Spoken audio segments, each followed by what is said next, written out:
Good day everyone, my name is James and today we are making a very special recipe, one of my favorites, the paella.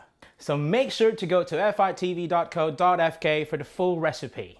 Right, so before we start, make sure your pan is big enough for the stove. So if you're using a big pan, obviously you need a bigger size stove. So for this one, this is just perfect.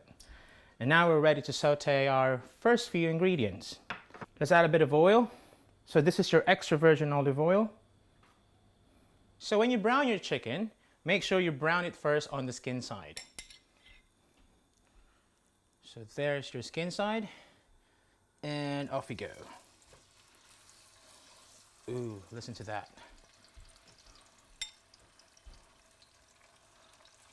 So using the same pan where you fried your chicken, we're now sauteing our first three ingredients.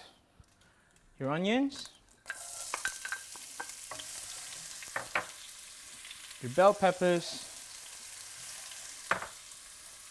and your garlic.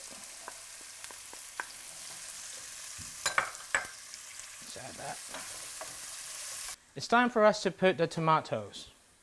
So these are freshly chopped tomatoes. You can also use the chopped tomatoes in the can, but of course, I was lucky enough to buy some fresh ones yesterday, so these are the best. Just add it to your mixture. And then let's add a bit of sea salt. Season it. Don't forget to season, but not too much, because it's going to be a blast of different flavors once it's done. Then you add your pepper and your paprika.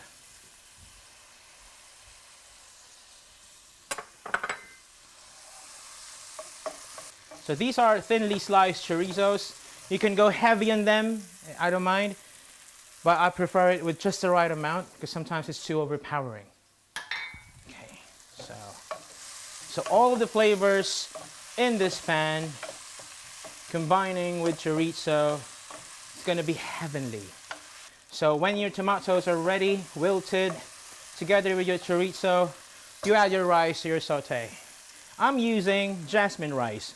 Some paellas require arborio rice, the short grain ones, but I prefer to use the medium grain ones. Why? Because I don't want it to be too sticky. And now it's time for our favorite ingredient, your wine. We're using a Sauvignon Blanc from Chile. So let's put that's about a cup. And then you add your saffron. And you will notice a huge difference to your dish. It will smell so good together with the wine. Once you've added your saffron, we can now add your stock. Right, so you bring it to a boil and then you turn down the heat to a medium to the low or to a low heat. Let's try a low heat setting so that we don't burn your rice. So when your paella mixture on the pan goes to a full boil, turn down the heat, and then you add your partially cooked chicken pieces on top.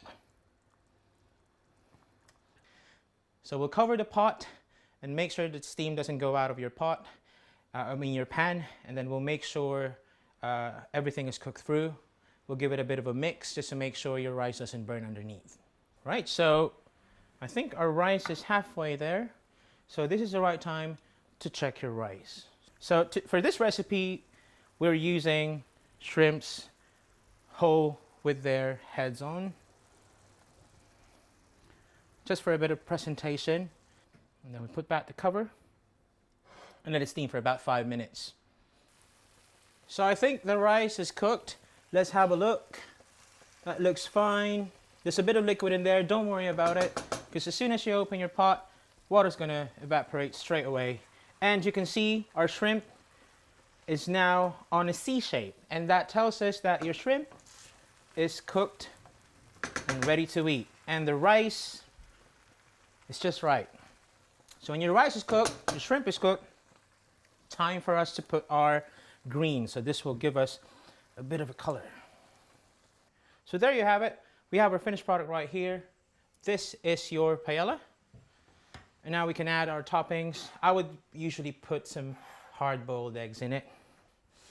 Let's add some more. And earlier, I pre-sliced some lemons. Paella is so good with a squeeze of lemon in it. You're going to love it. And before you eat it, you drizzle it with a little bit of extra virgin olive oil. Cheers. Time to party. Happy fiesta. This is my paella.